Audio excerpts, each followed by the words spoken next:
Looking back, it kind of feels like Gretchen Felker-Martin tore the world of queer horror asunder with the publication of her debut novel, Manhunt. This is a shockingly grotesque work of post-apocalyptic horror fiction. A very, very angry novel that plays out like a direct attack against cis-normativity, against patriarchy, and especially against the transphobic women who support patriarchy by scapegoating trans people. This is an upsetting book. And what it showcased for me most of all was Gretchen Felker-Martin's view of the world and also her ability to write truly grotesque, visceral, bloody, nasty, unsettling scenes of violence and body horror. It's not a gentle book. It is deeply unsettling. And I like it for that. It's not perfect. I found myself loving the world building and the introduction of the characters and caring less as I went on. I became less and less invested in the narrative and the characters the longer I spent in this world. And that frustrated me, especially because it was hard to pinpoint what exactly was causing that effect, that feeling in me as I read. But regardless, it proved that Gretchen Felker-Martin has chops when it comes to writing, when it comes to character creation, when it comes to themes and concepts and ideas, and her approach to politics. And now, just a few short years later, we have her second novel, Cuckoo. Cuckoo is a... This is not Cuckoo. What is that? This is Managing and Other Lies by Willow Heath. What is this? Some sort of brilliant little collection of queer horror stories that's available right now to buy? And there's a link in the description? How funny. I bet this is great. You should check it out. If I were you, I would get a copy of this book right now. This is Cuckoo. A book with a really, really wonderful cover. I adore this thing. It's almost as good as the cover to Managing and Other Lies by Willow Heath. Look at this thing. It's so tactile and tasty. Cuckoo is proof that there is genuine staying power in Felker-Martin's approach to fiction, approach to politics, approach to character writing and world building. She's doing a lot of similar stuff to Manhunt because it's her. Her art, her fiction is fueled by her attitude to life, to society around us. She sees what she sees, she feels what she feels, and she puts it out in visceral and grotesque works of horror fiction. In that way, Cuckoo is very similar to Manhunt. But Cuckoo is also similar to Manhunt in that I found myself caring less as the book went on. I think it's safe to say that this is now a trend in how Gretchen Felker-Martin writes her books. Cuckoo, like Manhunt, is certainly not a perfect work of queer horror fiction. It's messy, and I feel like this review is going to be messy too. Cuckoo is separated into 3 sections. A short prologue, a large part 1 that makes up 2/3 of the book, and a shorter part 2, which makes up the 3rd act. The book still has a 3-act structure despite being in 2 parts, however, because part 1 is twice as long as part 2, and there is kind of a vertical slice that goes through part 1 as things shift and become understood and the tension and action starts to ramp up. The first half of part 1 is an introduction to these characters, to their setting. We get to know them, and there's quite a few of them. We come to understand their backgrounds, their relationships to each other as they bond. The second half of part 1 is a very intense and drawn out series of terrifying action and survival scenes that culminates in an enormous conclusion before we then slip into part 2. Part 2 is set 16 years later. All of our protagonists have now grown up, but they must once again face that original threat because it is still there. And now it is threatening everyone and everything. It is getting bigger and scarier, more dangerous, and they're going to come together again to stop it. While it might feel like I just spoiled a lot of the book, I actually didn't, because everything I just said is in the blurb. I mentioned that Cuckoo has a prologue, and that prologue does a lot to set up the threat, the setting, and the themes and tone of the whole book. It's a really brilliantly written prologue. The prologue actually follows a suburban mother who has sent her daughter off to a place called Camp Resolution. Camp Resolution is a conversion camp for gay and trans kids. Our protagonist is feeling a lot of pressure and guilt about the fact that she sent her daughter off to this place. And when her daughter comes back, she's different. She's really, really well behaved. She is a pleasant, well-natured Christian kid. And the mother knows that this isn't her daughter. And she makes it clear that she's hated her daughter since she was a baby. It's clear that her issues are not just about her kid being gay. Her issues are her own, which is always the case. And while she's always hated her daughter, the person who has come back from Camp Resolution is not her. She's sure of it.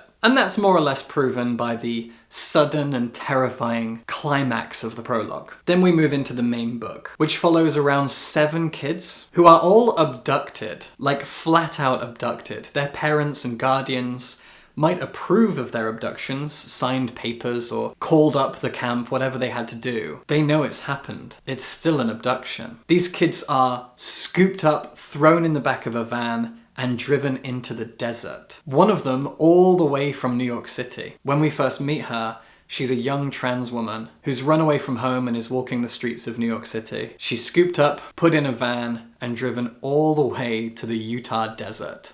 That's a long way. And in this flat, nowhere, empty desert is Camp Resolution. It's 1995, and we follow the lives and blossoming, burgeoning relationships of these 7 gay, lesbian, bisexual, and transgender kids. For a decent portion of the book, we follow them learning things, doing a lot of manual labor, getting to know each other a little bit. They offer us flashbacks, and we gradually come to understand who they are, and we watch as connections form between them. One of the lovely aspects of this is that nothing really changes in these kids. They all remain queer because that's who they are. And so there is this positive sense of self-love, self-affirmation, self-understanding that doesn't really go anywhere. They're being tortured and abused and forced into manual labor, but they are still themselves, to the point that around halfway through the book, one of the characters realizes that they're trans. So this camp is not doing its job, which we can celebrate. And the horror isn't just the camp itself. There is something living there, living underneath it,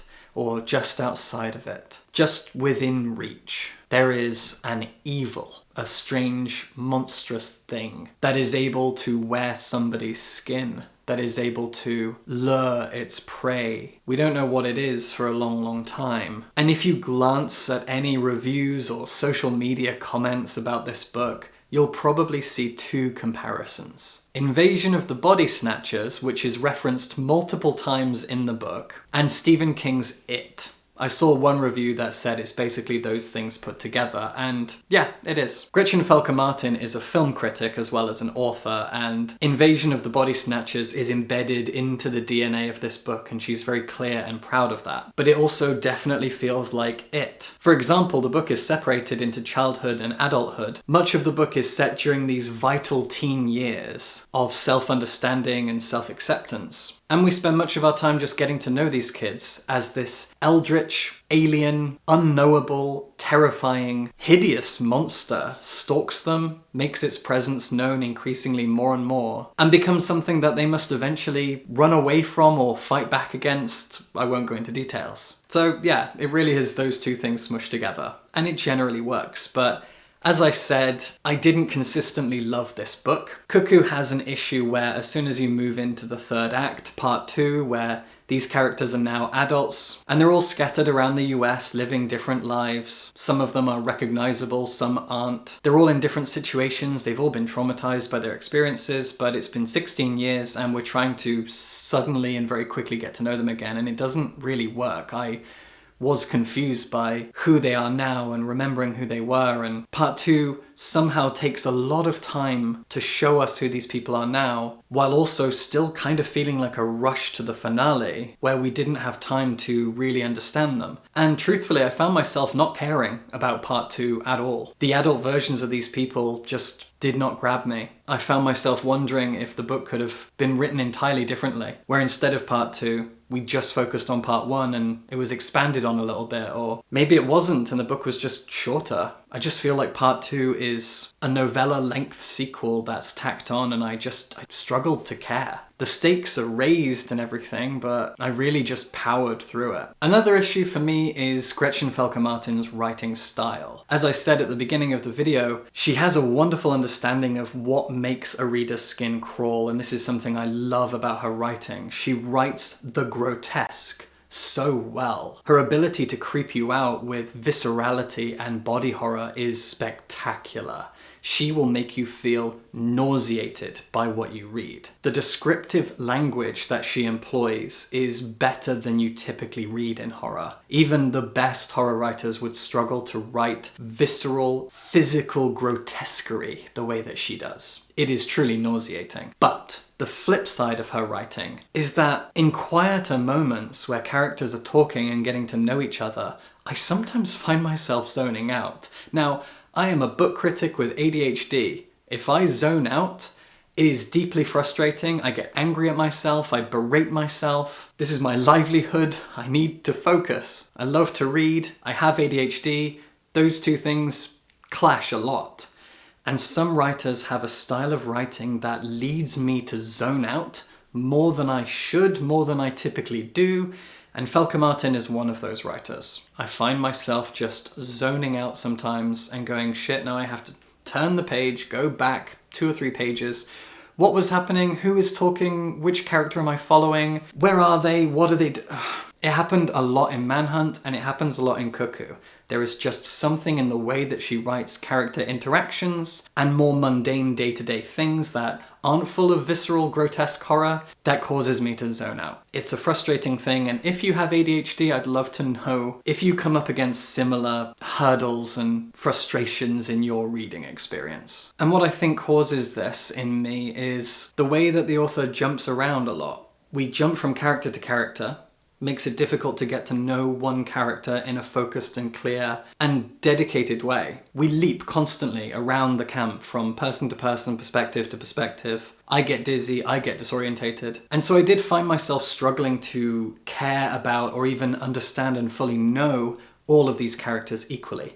1 or 2 I really bonded with. There is a tough young lesbian girl with a thick outer shell. The trans girl that I mentioned before. These 2 girls, I got to know them, I got to love them, I got to understand them. There's a young Japanese girl from New Jersey. I did not know her or understand her for the longest time, but once we got into the second act and all of the tension and the fear, as that all ramped up, I suddenly found myself getting to know her really well. It just took a lot of time. And all of this was just kind of frustrating. The second act, where they are facing down the barrel of the gun, facing this eldritch evil, that was when the book hit its absolute peak for me. Not just because I enjoyed all of the action, suspense, and horror of it all, but because the characters came into their own. They became more focused people. I understood them through their actions more than I did through the more mundane moments and the flashbacks. I felt like I was in the room with them, feeding off their energy and understanding them in these moments of terror and action. So Cuckoo is not perfect. It has a very strong opening prologue. A first act that is mixed, in my opinion.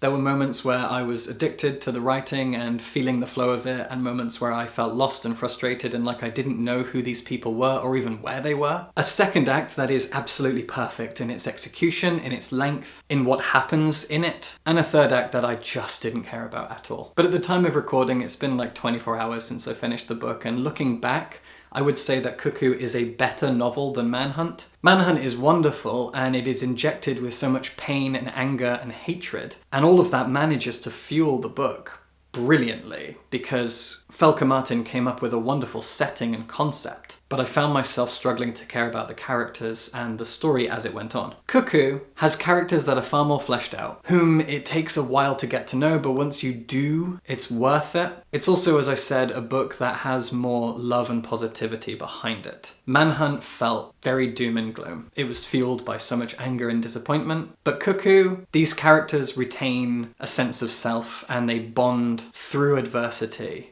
And that is very inspiring to me. We don't need more gay trauma right now. We need stories of queer hope and positivity, even within the realms of horror And we get that with Cuckoo, and I'm very, very grateful for that. So Cuckoo is not perfect, it is a real mixed bag, but overall, I enjoy it, I recommend it, and I think that Gretchen Felker-Martin is improving as an author. Whatever her third book ends up being, I'm sure it'll be something I have almost no negatives about, because that's the trajectory we're on with her fiction. Cuckoo is a queer horror book that I feel is important, and something that I definitely recommend, although it is messy and imperfect, and I guess very human for that. If you love horror, you'll get a lot out of this book. If you love the works of Stephen King and grotesque horror movies from the 70s and 80s full of practical effects, this book will definitely satisfy you. And it's an important tale of queer love, liberation, hope, I guess. And above all else, it's really, really icky.